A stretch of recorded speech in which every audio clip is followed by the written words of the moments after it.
Good afternoon. Welcome back from the break. We now have a session titled Architectonics of Durga Puja Art by architect and public art curator Sayantan Maitra Boka, who will explore his role as chief coordinator of the Shelter Promotion Council, India, and vice president of massArt, promoting Bengal art and architecture into new frontiers.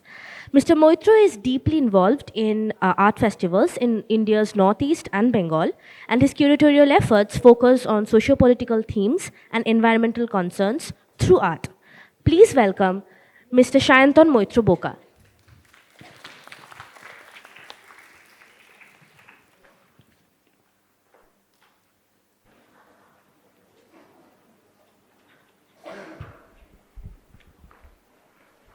Hello, everyone. Thanks a lot for inviting me, KCC and Imami. Uh, Today, can you start playing the video, please? I brought you something close to me. So, I did my architecture from School of Planning and Architecture in Delhi, and since then, by accident, I happened to start an office right opposite Coach, Delhi, and that's how I got into this world of art. It's absolutely by accident, I would say. So since then, I got an opportunity through Pooja, was the director there, to design for APJ Media Galleries in Faridabad, which actually where the first new media art was, displayed for a long time. So we got to design in these massive warehouse spaces in Faridabad these phenomenal exhibitions which came all over from the world and also from Indian artists. There onwards, I was working for 48 Degrees, which was the first public art festival. I was producing that for Coach and for both the institutes that time. And slowly I got into the world of designing for curators in various museums in Delhi. During this process, I always had this notion that we were spending so much money, time, and effort to, design these shows, talking to artists. So much of energy and capital is going there. But how many people are actually walking into these spaces because there's a door, there's a barrier of, and there's someone watching you. So this led me to question this idea of what am I designing for, and I would eventually, dare some of my friends to come and join with me to look at art outside of these white cube spaces. So what you're just seeing is my first initiative in Northeast.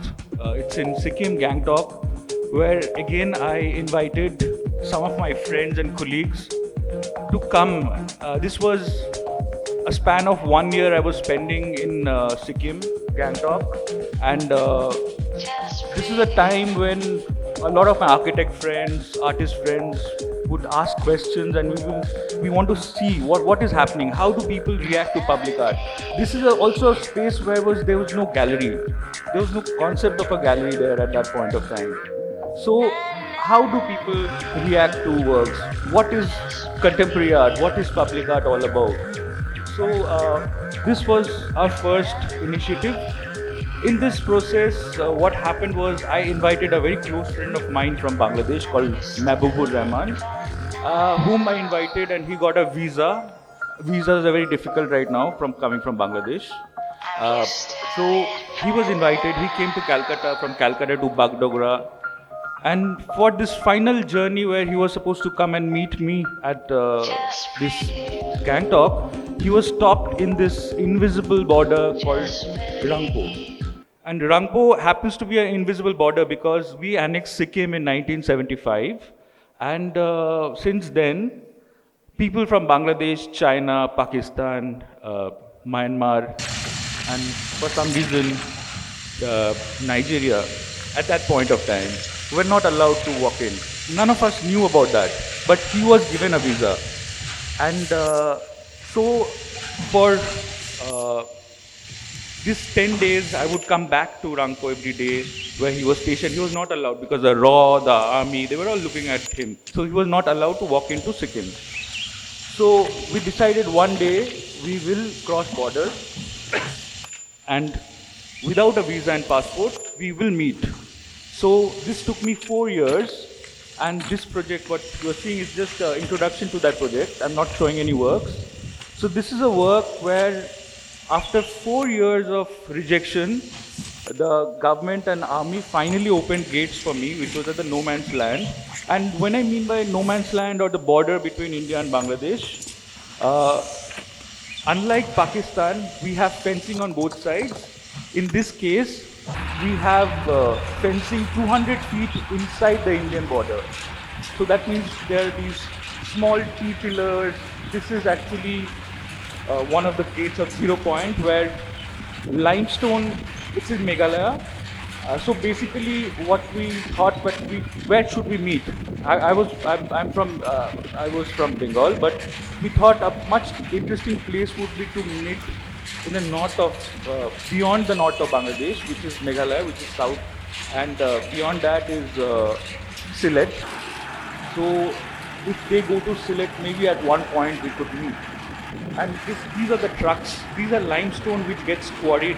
We basically break our limestone hills, and these limestone we send to Bangladesh. So this is following the 0 point, and this 0 point is very interesting because this point of transaction also means a lot of labor, a lot of manpower, a lot of people are there, a lot of tribes are there, and here we see these walking into no man's land, and there are also other points, like there's some conveyor belts which are more than 100 years old, these British conveyor belts from that time, and they would also take this limestone across.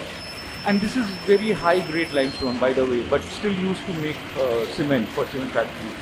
And then there are these riverways.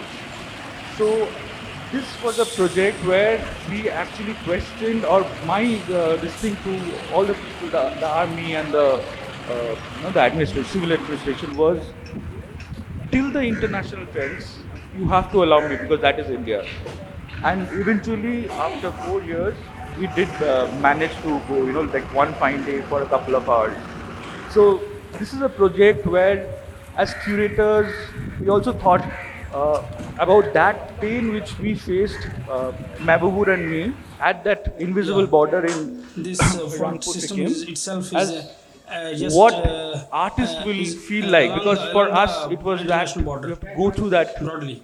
process of that so line when we talk about on the architecture southern side now, of the when we talk Meghalaya about plateau, for me, Dark architecture is Fault, not limited to a basically, plot or a site, when- it is beyond that. historically when, And can we look at this kind of Bangladesh, fluidity of space? well, at its So time in 1947 was here called East you're talking Pakistan. to some, The geographers who are discussing powers that land be very decided interestingly, that and how they look at human India would geography. have This the is what they're hills discussing and actually Bangladesh would have and the telling plains. us. That's So, basically what happened, isn't it? And Actually, you see, the settlement of people will depend on geographical and geological conditions also. That's why. So every suppose you are people we getting meet, one they Khasi have their people own in this perception of the area only, border, because and climate is same type how they of look at cold climate. things. These And suppose you are also going to this people. area, These it will be hot sites climate. where the And limestone is also, quarried are the tribal settlement hills. will be They do not different. fall Also, into that food normal category. habit, So any culture. amount of limestone That's can why be quarried you will without get any Khasi dominated area, legality, area. so called. You are seeing let's So say East Khasi, West Khasi, this then was a Garo project Hills. which So again culminated to you will more get interesting tribal peoples, works of borders Khasi, and Garo, invisible and Jaini borders. peoples. So And in this side, you will be getting Bengali people, some Muslim of the peoples. most interesting So, the facets which we settlement faced of was people is- how it has been our decided, artists it is did the participatory certain matter of, works and how they human negotiated geography. not only the border So, but the people in the borders. So there were tribes there who would not speak to each other for from childhood, but they were living together in that kind of border. But how some artistic intervention could get them together, connect them together. These were things which we learned and saw. This is the team which was from the Indian side of it. You can go to the next one. So coming from there, Amphan happened, which Owen was also mentioning, the cyclone called Amphan, really shook me up because something very strange happened to us because Calcutta got affected at that time. So I started studying just during that extreme COVID times. I managed to travel with some of my journalist friends, and I started to study the architecture of Sundarbans. What happens there? I was not interested in Sundarbans before that, but this Amphan completely shook me up. And with some architect friends of mine who are AUR, Orgo and Shubrajyoti, so we were discussing what can be done to this place. Again, we always look at how the government policies are for concrete, but could we sustain, mud architecture? Could we look at bamboo as an alternative material? So again, after many days of study, 2 years, 3 years, we also got a grant to do a bamboo storm shelter there in Sundarbans at the border again. And I look at the idea of decay and what could be these, solutions. Where can we fail? I look at failure also as a very interesting part of design, like what could be those, points of reference where failure can start or vice versa. So this is, I'm not showing you the building, but this is again a trajectory. So while during my process of designing and working with several artists, I was also working on many projects in Kolkata, which led me to look at a different kind of public art in Kolkata. And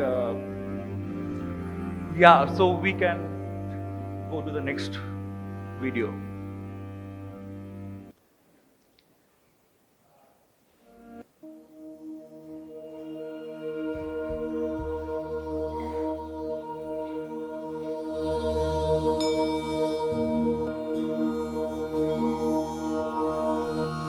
The autumn visitors from the This is the introduction Himalayas to are Durga here, Puja for people and the who don't know, and then I will wait talk is about it. over.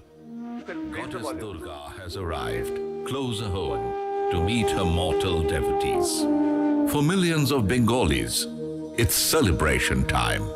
It's Durga Puja that marks 10 days of fun and frolic across eastern India, especially in Kolkata, the capital of West Bengal.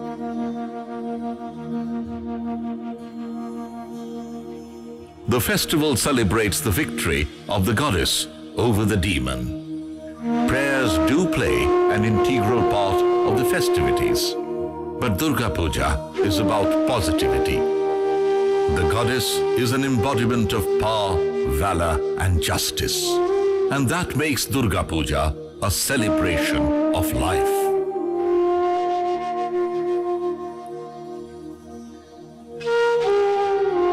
Over the years, this celebration of the 10-armed goddess Durga's victory over the indomitable buffalo demon Mahishasura has gone beyond the ritualistic worship and has metamorphosed into a gala carnival of public art. Come Durga Puja, and Kolkata gets transformed into a huge public art gallery with signs of creative experiments all around.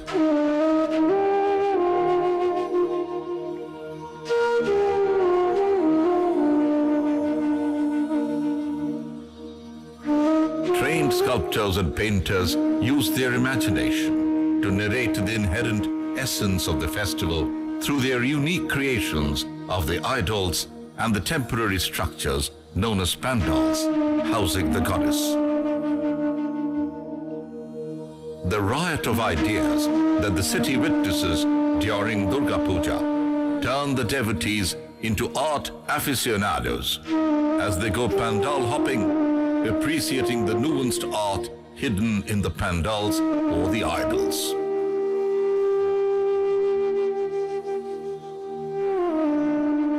With time, business has also found a space in these artistic expressions. Durga Puja undoubtedly offers the marketers a great opportunity to connect with their potential customers. And that brings the moolah for the organizers, who spend liberally on ideas to to make their pandals and idols distinctively different from the rest.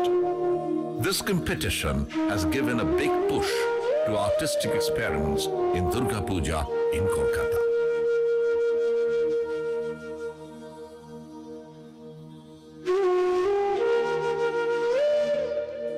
The increasing importance of commerce in Durga Puja has woven in a unique welfare dimension to the festival.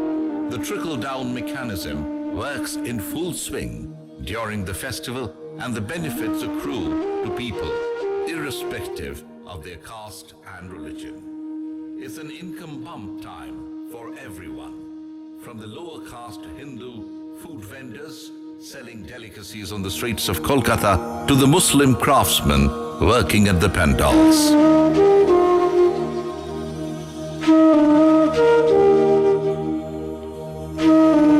So, Durga Puja is not just about worship. Only fun? No, not really. With art and commerce getting intricately woven into it, Durga Puja is much more. A win-win event for all. And that's why Kolkatans eagerly wait for the mother of all festivals, Durga Puja, through the year.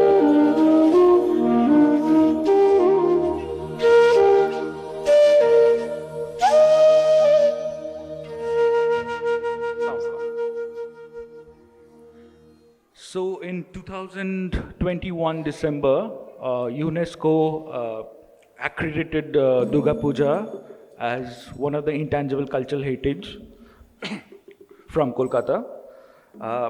So this kind of, created a question: what do you do after getting an intangible cultural heritage status in the first place? So a lot of Durga Puja organizers, artists, came together, and we formed this organization called massArt, and we now went to that step where we wanted to showcase this this Durga Puja art, which I call a very hybrid form of art. It cannot be called a site-specific art or an installation art. It's a hybrid form of art. And that leads to more discussions and interesting conversation as what is this? How do you look at this idea of religiosity versus non-religiosity at the same time? How can you look at this wonderful experiences? These are highly experiential spaces at you would see. And after 10 days, it's gone. So these spaces, it could be in a huge park, it could be in a tiny narrow lane in a street of North Calcutta or South Calcutta, it could be in crossroads. It leads you from one space to another space, as if it's an endless form, So you see one, but you don't stop. If it was just a religious deity or something, you probably would have just gone to one and left, like it was done. But you keep on going one after the other. You do it all throughout the night at times. So what is this? What is this new space, this new hybrid form of art, where everyone has an opinion and everyone is welcome? So this is a very unique form of art, I would say, art and architecture, of course. I also push it that this is extreme architecture in its way, because otherwise we are doing such boring, mundane architectural work, unfortunately, here. And this suddenly transforms the city. It transforms the functions of a space. It transforms how you act in a space, how you perform in a space.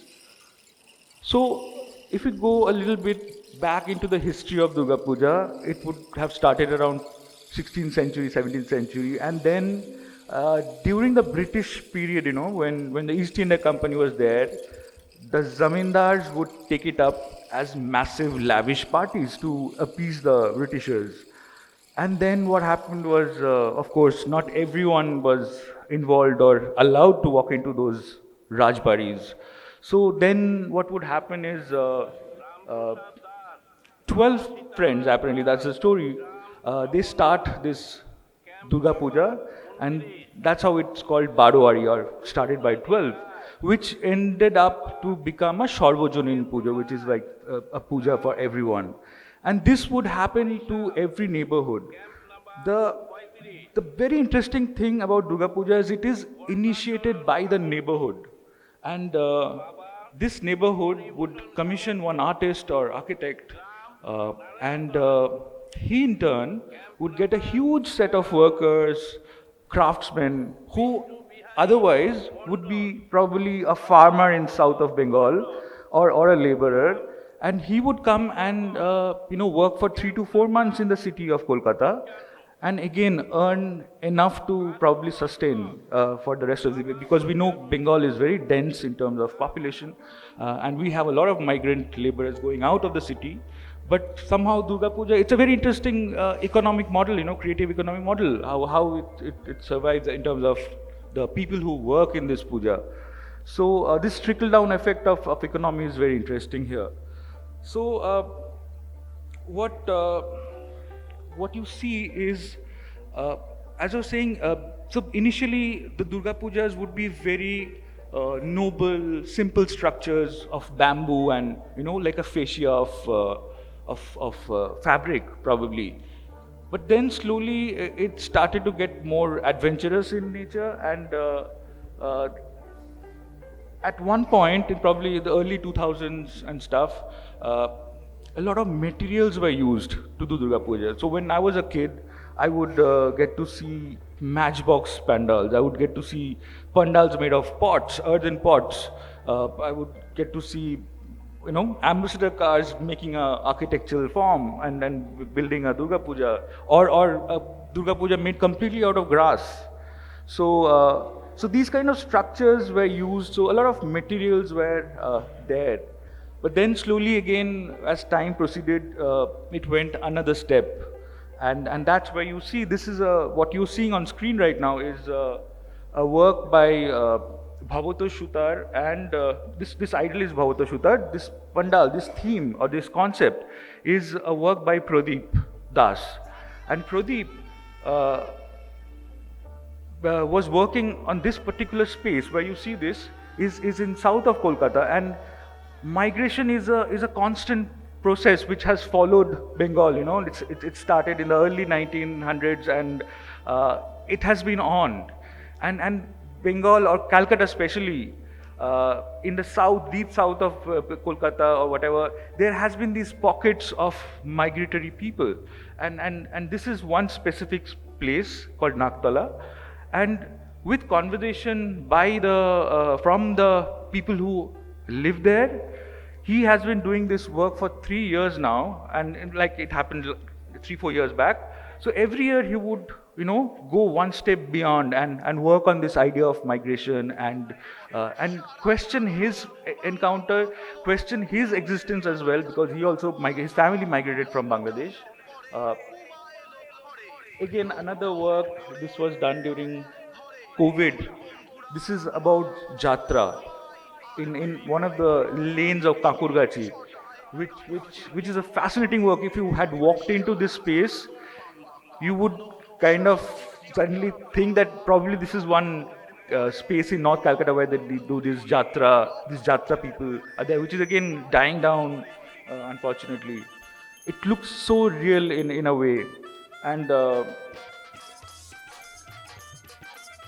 can you give a little volume, please? So what also comes with these forms are how you look at performative elements in these works.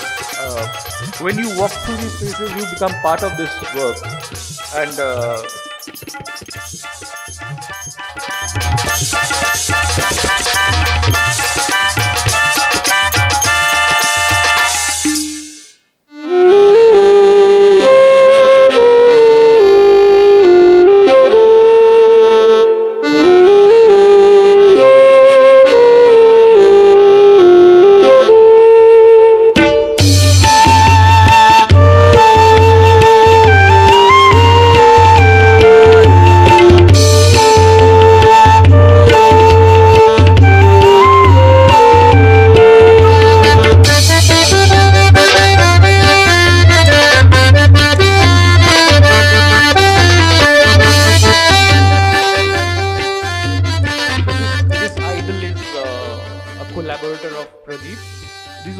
done by artist Pradeep Das, but the idol is done by his friend called Pintu Shikdar.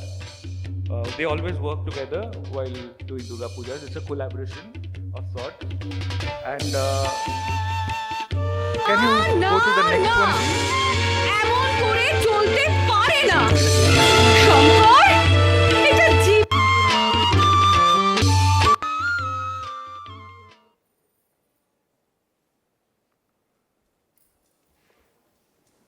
Yeah, so this is COVID times. I mean, the last two you saw was during COVID. And a very interesting space. This space called Ojunpur will hardly ever get to go there. You know, it's impossible that you ever have any reason to go there. But because of this Durga Puja, it's deep down in, somewhere in one bylane close to the airport. Most of the time I get to go there because I'm lucky to go there to see production. You'll probably lose your way most of the times. It's so deep inside. And there's so less space that, the pandal is divided into two sides and the road goes to the, like crossing through the pandal. So this is a site where the artist has worked. And how he did this intervention again during COVID, and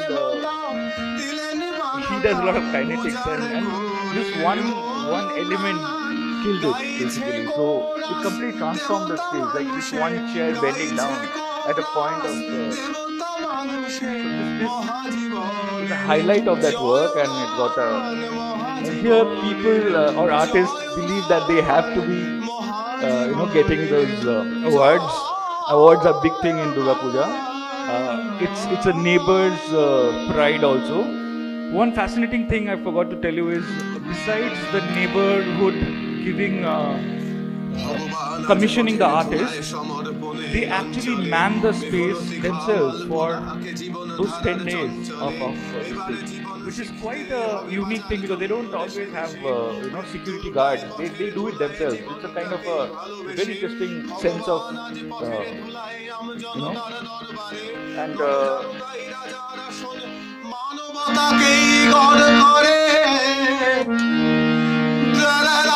also that the rich neighborhoods would be having a bigger pandal and the smaller neighborhood will nothing like that. It's quite fascinating in terms of budgets. There are 4,000 plus Durga Pujas in the city of Kolkata. 4,000 plus. And as what massArt has done is, we have selected a pool of 26 Durga Pujas, which we see their history, the kind of artists who are working on. We kind of do a curatorial intervention before much before the Durga Puja happens, and we select like 26 of them, and we invite people to come and see this 10 days before Durga Puja. So during Durga Puja, there's like 2.5 crore people in the city. It's insane. I'm scared to move that time. So what we have done is, we invite people to come 10 days before. So it's basically before any inauguration of the Durga Puja happens, before any religious festival, and we look at it as an installation, like a installation which needs to be seen and experienced in a way.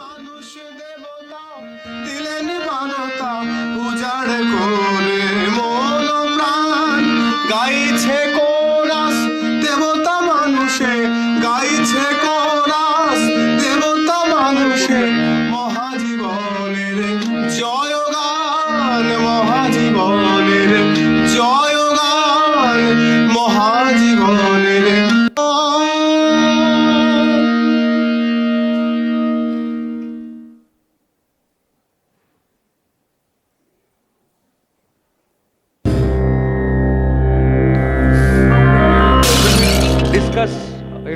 structures, and when we discuss about architecture, I always feel why are so few architects actually designing Durga Puja? Maybe gravity bogs them down or something. I don't know. We are stuck with gravity. But these artists sometimes they are doing so fluid work. I mean, look at this structure, for instance. It's a masterpiece in terms of, a form, and how this is basically a soundscape. You can raise the volume a little bit. This was designed as a soundscape of water. This is not just pots, it's about movement of pots and these things. And one musician was asked to even do the sound of it. It was Schumann. And so he designed this hum, after he was actually in that space and seeing what was happening.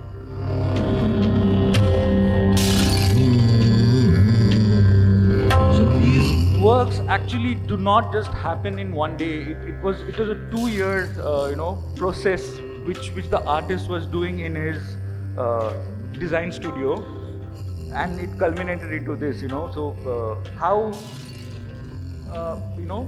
things would transform into something else or go back. So artists now have started to use bits and parts of their work as installations later on, and vice versa. Sometimes they would do work in their factories and studios and make things happen.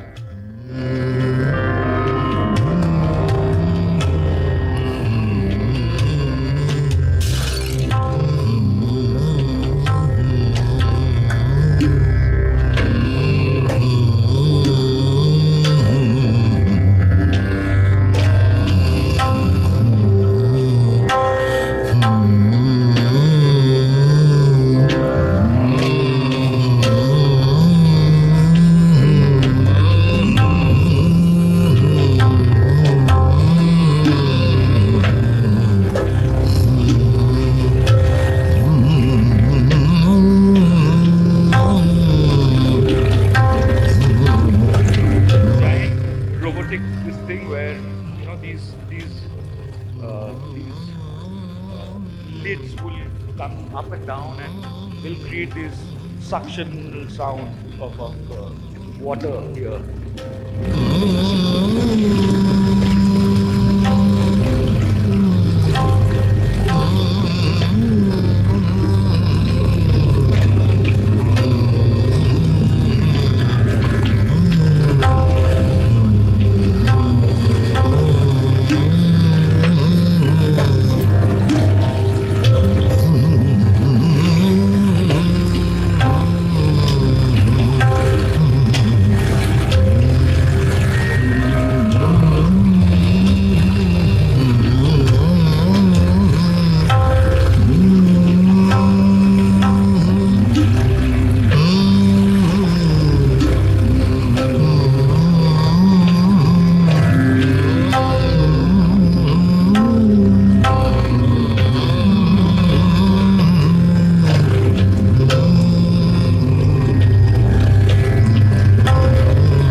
Another work which I really like. I'm showing you a pool of works, for last couple of years, which we have forgotten about probably. There's not too much, I don't know, on the internet or not. So this is a work which is like this. This is again a work on migration and labor, and how these are these invisible sides which we don't get to see. So Pradeep made us walk through this space, how this man or person who's actually helping us sustain, what is their lifestyle, walking through that kind of a space.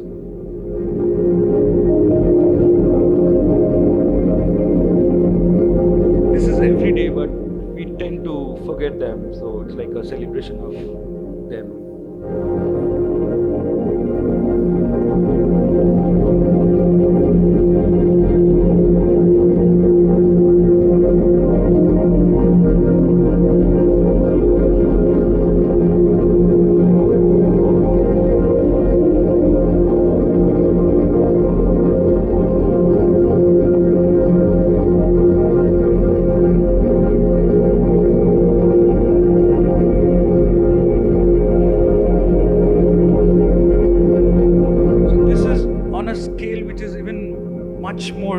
done any binale in that way, like when we see go to a binale, but this is a huge thing. The entire city is celebrating this. Everywhere in the city, from north to south to east to west, you find them, and we try to map them in a way, so you kind of navigate them. Sometimes you could just walk past them, 3 or 4 of them together, or some of them are at a distance. What is incredible about Durga Pujas in general is this idea of even lighting and how that light takes you around the city. Although we have many negative things of the city, we haven't been able to cope up with plastics and flex and how we destroy the other side of the city. But I think we are also working towards that to use more digital displays, to look at advertising in a very different form. So we have started questioning these things and working towards them as well.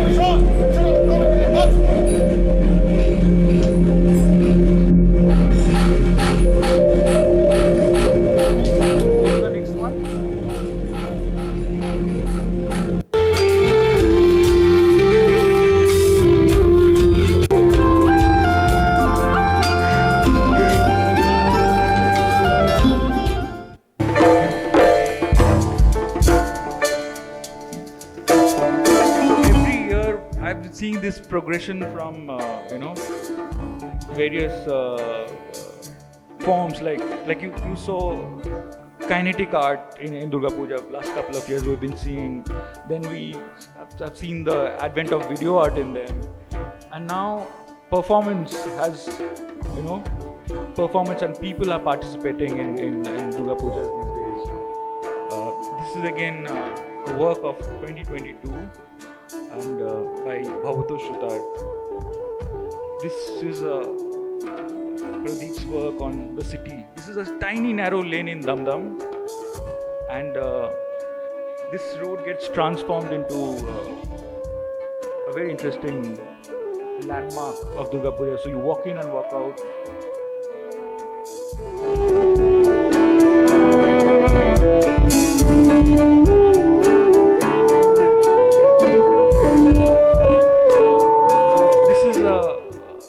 Collection of Durga Pujas from 2022. One work by Shushanto Pal. Sayantan Dinda.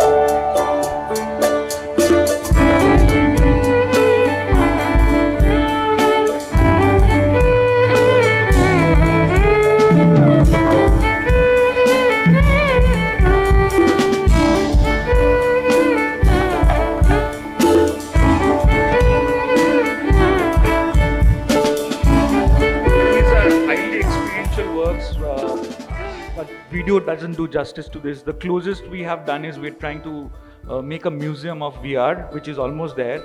It's going to be up very soon, which is the closest form of not being able to participate or see this in person.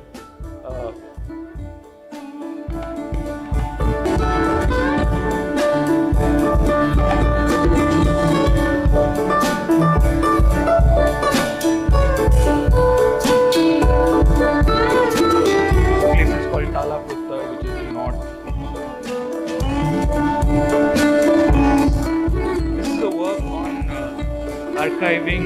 There was this lost museum and the artist Partho Dashgupta, whom Obin was working with.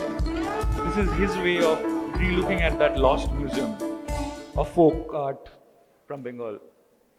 Can I just see 115, that video, and I'll end with that video. There's lots to show, but can you go to 115?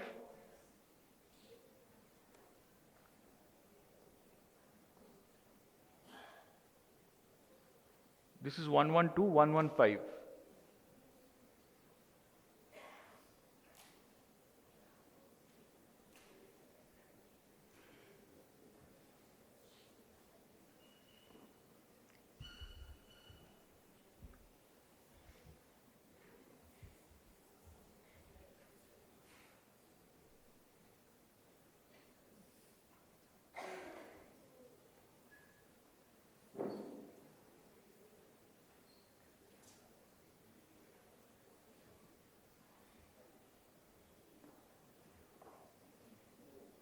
This one.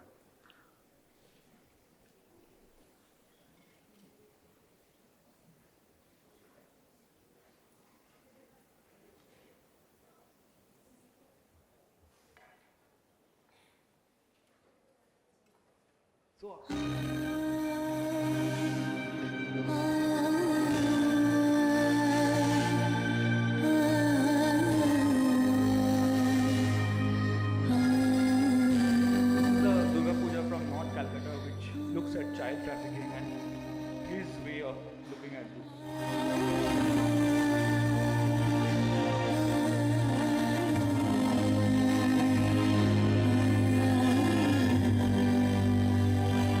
মা, তুই কত দূরের থেকে আসিস, সবাই তোকে বরণ করে নেয়, আমরাও তো মায়েরই যাই, তবে কেন এমন অশুভ অন্যায়? যে বয়সে আদর পাবার কথা, আমরা পেরোই ব্যথার মহকুমা। কত যে হাতে বিক্রি হয়ে গেছি, আমরা আর চাই না হতে মা। ভেবেছিলাম আলোর দিকে যাব, অন্ধকারে হারাই একে একে। আমরা কিন্তু আলাদা নই, কেউ নেই, সমাজ তবু অন্য চোখে দেখে। তোরই তো মেয়ে, নাম আমাদের যা হোক, কেউ নাফিসা, কেউ হয়তো ঝুমা। এই জন্মে কষ্ট পেলাম এত, আমরা আর চাই না হতে মা। তুই যদি তোর 10 হাত দিয়ে মাগো পারিস সব দরজা খুলে দিতে, তুই যদি তোর স্নেহের আঁচল দিয়ে পারিস রে মা কষ্ট শুষে নিতে। আমরা তবে আবার পাবো ডানা, আমরা তবে ওড়ার আকাশ পাবো। দু হাত থেকে শেকল খুলে ফেলে একদিন ঠিক কোথাও উড়ে যাব। এমন হবে, এমন হতেই পারে, সবাই যদি চায় আমাদের ভালো।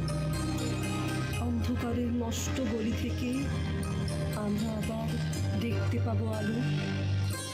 বাঁচার মতো বাঁচতে পারি যেন, এর বেশি আর চাই না তো কিছু মা। তুই যদি ফের মুক্তি দিতে পারিস, আমরা সবাই চাইব হতে মা, আমরা সবাই চাইব হতে মা। Thank you.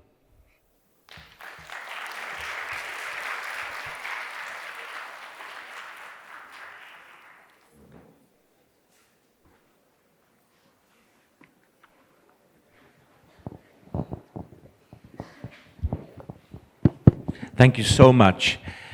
So, should we open this up for questions? Obviously, being citizens of Calcutta, I'm sure you've all experienced Durga Puja in some form or manner, so I'm sure there'll be a lot of comments. Yes.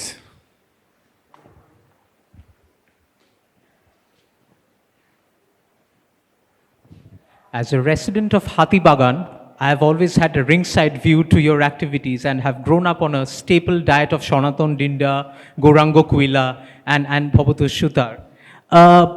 What I wanted to know is from the organizational point of view, let's say when we have, the Forum for Durgotshab is by a big fish by itself now, organizationally, both in terms of influence, political, economic, and otherwise. So when you're dealing with people of clout and you have to push the envelope, how easy or how difficult it is? And this is for the benefit of a lot of students who might be in that position in the future. And let's say when we come across roadblocks or we come across mishaps, say for example, we all remember when Century Cement tied up with Deshopriyo Park to build the world's largest Durga Puja, what happened? So when we come across such experiences, how important is it to learn from the mishaps? Thank you, sir. Thank you. This is a very difficult question, but I'll try to answer. That's what I'm trying to say, that, post the UNESCO Intangible Cultural Heritage, a lot of eyes are on the city now. So it's not so, not in that cloud anymore. And what we want is to showcase to the world what we can do in terms of extremely interesting hybrid form of art. So, for me, I think why I jumped into this thing, coming from a very, if you've seen my practice, which I was trying to tell you, it's a highly political work, which I work with borders and I try to go beyond that. So why come to this city and work on these things is because I have also started to work with artists from the city. And that is why I thought, we also need to create a new language in the city of art, besides white cube spaces. Because these people, like 2 crore people watching one body of work is insane, no? So that kind of, if you have that, you also have to speak out to them, So as organizational things, as massArt, I would say, we are not what you were mentioning about that collective or what is it called? That group of Durga Pujas together? Right, a forum for Durga Puja is basically all the Durga Pujas together. But in our case, we are giving them very strict, organizational details. This is how we should react, how we should organize ourselves, organize you, so that you could, look up to something international, something where people just go gaga about it. So we have these, rules set up for forums and whatever, everyone else who's part of this city. And we are looking at various biennales as examples and setting a trend, So this massArt thing, which you see, which we call a preview show, is unique to the city for the last 4 years. So it was not seen before. Also, we do it 10 days before, that's what I'm saying. So we are trying to teach them good, situations, how to deal with things. Thank you. Yes, please. Thank you very much. For those of us who hear about Pujo and don't get to see it, this is real education. Seems to me that there's also a question of language here. I notice you keep using the term artist. But what we are seeing here is all these intersections, right? And there's so much engineering here, so much architecture here, so much knowledge about the use of new materials, because many of these materials that are used in the pandals are absolutely cutting edge. Right? So perhaps we should be a little bit careful. This is not just an art event. It is really a design event in the best meaning of that term, design, of all these disciplines coming together. The second question that I have is, I noticed that not a single one of your presentations showed the traditional image. The traditional image, which is so powerful. Is that disappearing? And no, absolutely not, but I will add to what you say. Yes, yeah. I will. If so, I think that would be a huge loss, because I was here a couple of years ago to see the Pujo, and what struck me was it's been mind-blowing in every sense. But all this emphasis on international recognition, you're going to do to the Pujo what has happened to Garba in Gujarat. The spirit is almost gone. And how to bring that back? Because this is not about international acclaim, it is a people's festival. And it is the world coming to participate in that which gives it its real power. So I think there's a question of educating ourselves of what is the actual value of puja. And that should not be lost in this gigantic thing. finally, I just wonder why the rest of the country doesn't take this thing as seriously as they should. When I came, there were visitors from every part of the world, but there was none from any of the design schools. And it seems to me what they were having here was an absolute textbook of design. So perhaps one should give that some thought, that do we need to educate ourselves in India? Because there's a kind of a Disneyfication risk, which is happening now at Kumbh, for example, which I think particularly Calcutta, with its sensitivity, should demonstrate what to do and what not to do, perhaps through the award system that you give. Yeah, so I would, if you've seen some of the presentations, we had also tried to write the names of all the, even the engineers, the sound designers, all of these, we have started putting them up, you know. That's very important. We cannot be just talking of the artists, because it's not the artists, it's a pool of people who are doing the Durga Puja. Secondly, I was in one conversation from UNESCO. They had come to see the Kumatuli artisans. They wanted to come and interview them. Very sad facts came out from them. The idol makers is, their children are not participating in this process anymore, which is very sad. So most of the people whom I have been showing here are contemporary artists from government colleges of art, or maybe self-educated. There are various categories of artists. But when I was in this interview process with the idol makers from Kumatuli, which is the largest idol making space here, there are many. They were very sad and kind of frustrated with the fact that their children, they are unable to get their children on board these things. At the same time, there are, Durga Puja is not stopping. Idol makers are on. So there is a kind of this thing which we need to look at, definitely. That's how I felt. And your third question was, or comment was,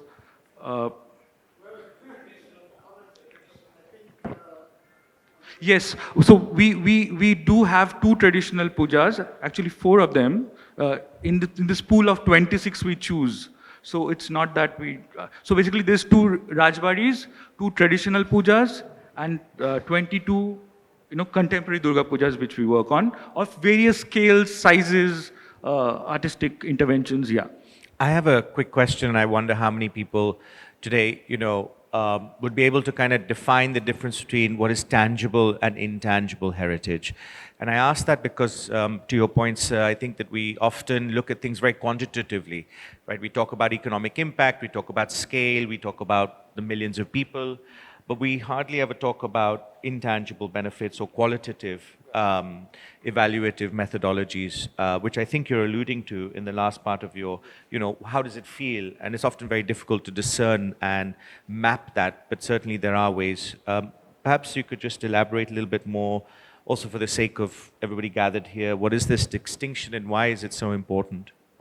See, as I'm saying, when we first received this intangible cultural heritage status, everyone was thinking, what is this? What do we do with this? So people are, there's so many Durga Pujas. And another question which I forgot to answer, which you mentioned, what happened was Durga Pujas or neighborhoods. These are all neighborhood Durga Pujas. So every neighborhood is actually almost in fight or in this thing with the other neighborhood, because everyone wants to win this award or win these awards. So there's a huge rivalry throughout Calcutta as who's going to win what.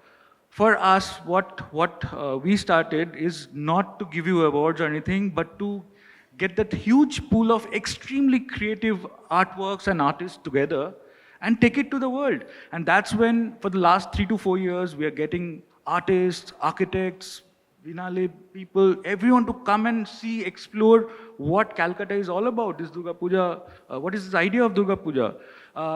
And we have to teach ourselves, and the others also have to tell us. So it cannot be just the city or how it is. So of course, this community-based puja and all that is there, which was different when we were kids. But we need recognition, in a way.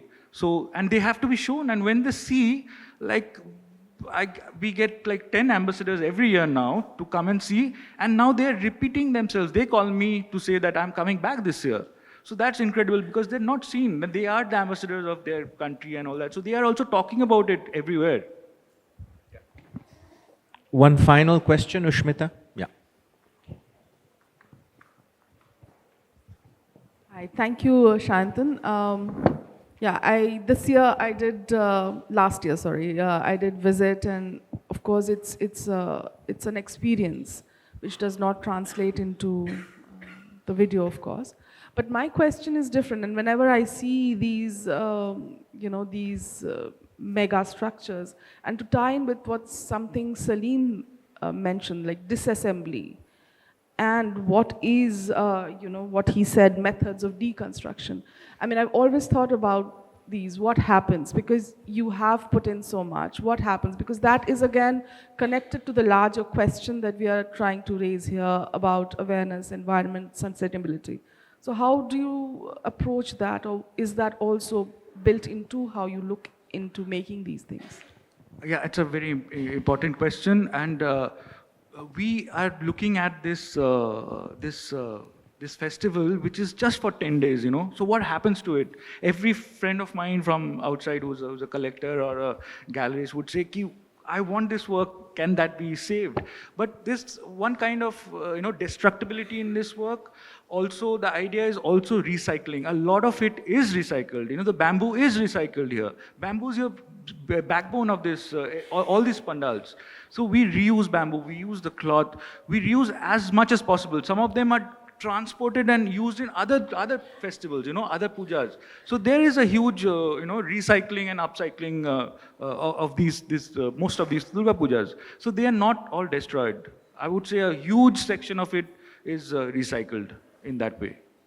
And certainly with more awareness, more will be done in the future. Yes, you made a point. We are looking at those things. The biggest problem I face in the city now is we have these huge hoardings of flags all over, and that's a way of how you cannot see the city. So once you are in the city in another time, or you come during Durga Puja, you cannot find your way through, because you have like this huge walls of flags. They have to be changed. We have to, understand that this is not a solution. This is very painful. So we have started putting digital these things. We have started showing to the other Durga Pujas that this is your solutions. We are coming up with solutions. And they are following. Of course, it will not happen in one day, but they have started. A lot of them have started following us now. We have a last follow-up. In answer to Ushmita ma'am's question, I'd like to tell you about a project that very little people know about because it's got minuscule coverage. We have two certified divers each for each of the immersion huts in Kolkata from the KCC. And whatever wastage that is, and they are assigned because they collect all the wastage.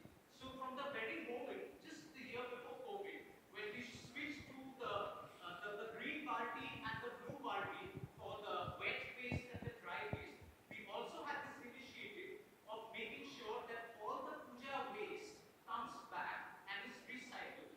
And in 2022, just down the river across the Strand Road, very near the deep Talab burning heart of crematorium, there was a Jogulthatri Pujo held that was that used exclusively the wet waste that was recollected from the river.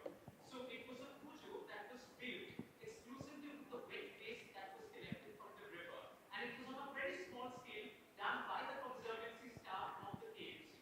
So this is one example of the waste being utilized in another pujo 2 months later. Thank you. We're going to end there. Thank you so much, Sayantan, and we're going to have the next session now. Thank you so much, Dr. Patel and Mr. Moitra.